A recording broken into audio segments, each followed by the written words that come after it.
Taking your pension seriously at 30 isn't dead. Ignoring it until you're 48 is. Hi, I'm Terry. I'm a CFA charter holder who helps UK professionals discover whether they're otter. Hit that follow button.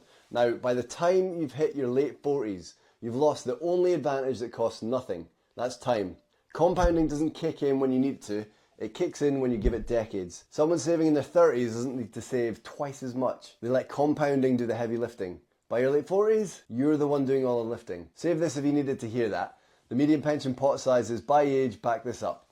People who delay pension planning until their late 40s have pots that are drastically smaller than those who started earlier. Not because they contributed less, but because they gave compounding way less time.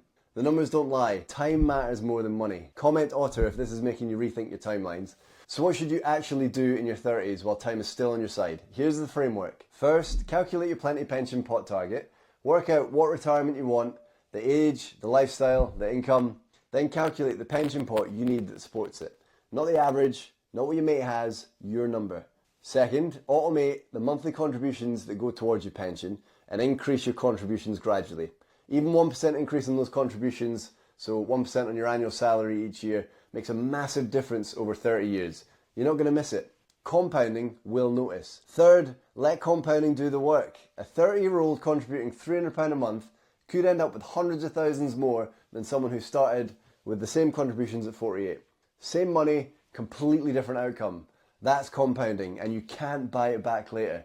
So that's why taking your pension seriously at 30 isn't dead, and ignoring it until you're 48 is. Share this with a professional in their 30s who thinks they've got plenty of time, because the truth is, time is the only thing they can't get back.